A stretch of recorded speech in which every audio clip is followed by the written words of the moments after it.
Welcome back. I'm Pastor Matt. Thanks for reading along as we walk through the Gospel of John, 21 days at home with John.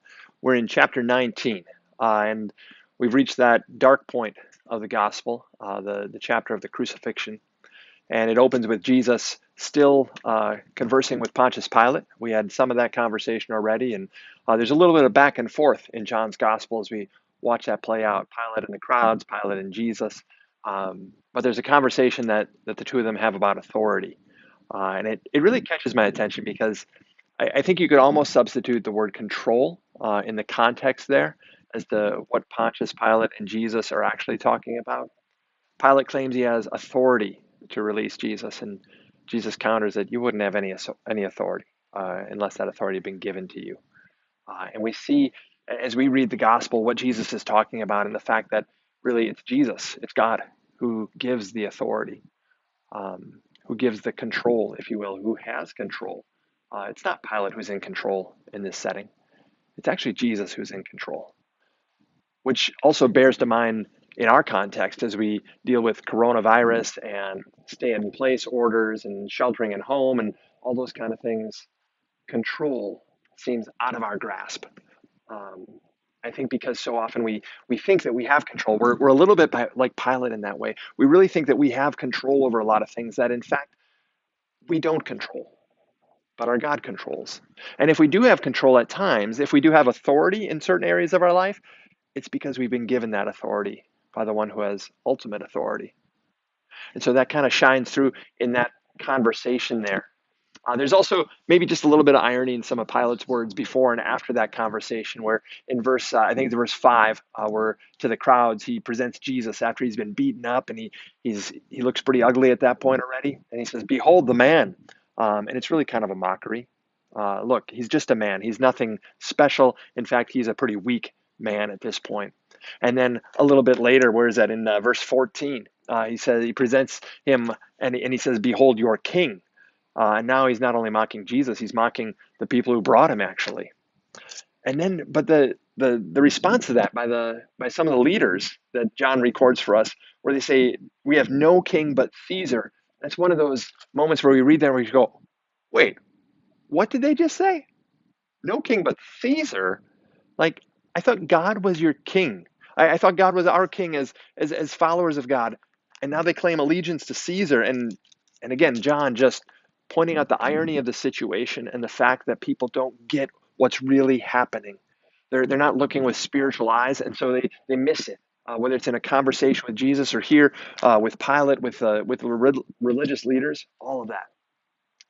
And then Jesus on the cross. John records for us three of Jesus' seven last words. We talk about the seven last words are actually sayings of Jesus, things that he said while he was on the cross, while he was hanging there and dying. Out of those seven, John records three, and all three that John records are unique to his gospel. They don't show up in other places. And so first you have that dialogue where he tells John to take Mary and care for her, and Mary to receive John. "Behold your son, behold your mother." Then the "I thirst" statement, the humanity of Jesus just coming through in this moment. And finally, "It is finished."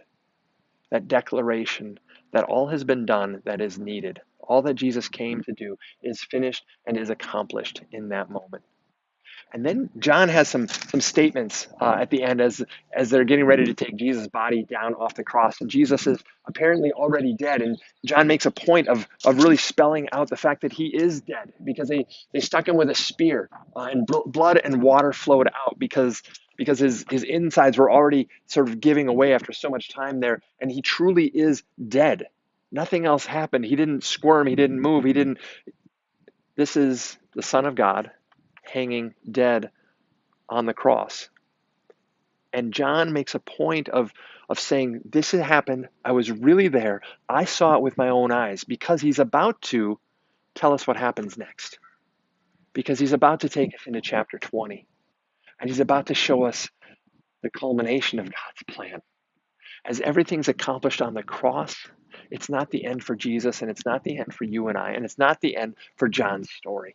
And so we'll get to turn the page, and we'll get to go to chapter 20 and chapter 21. And we'll get to see the amazing things that happen there. And we'll get to see how John picks some stories to really give us a picture of what this means, both at that time for he and the people around Jesus, but also for us as believers today and as the church today, continuing on and sharing this story with one another, sharing this story with our world. So we'll keep reading tomorrow. This is 19. We're going to go to chapter 20 tomorrow. Read along and watch for another video. Between now and then, I want you to think about this, though, especially in relation to those words of Jesus to John and to his mother Mary. Behold your son, behold your mother. He creates and forms family where family maybe didn't exist before. And I would say that that's something our God does over and over again. He creates family where family may not have existed before. And he calls that his church. And he places you and I in that church. So I want to know this. If you would share with me via email or text or online on Facebook, and you can share with some others there as well, where have you seen God create family where family didn't necessarily exist before? Maybe it's in your life, maybe it's in the life of a friend of yours. I would love to hear that story, and I'd love to see that picture of how God continues to do this, how he continues to build family within and through his church. That's John chapter 19. I'll see you tomorrow for John chapter 20.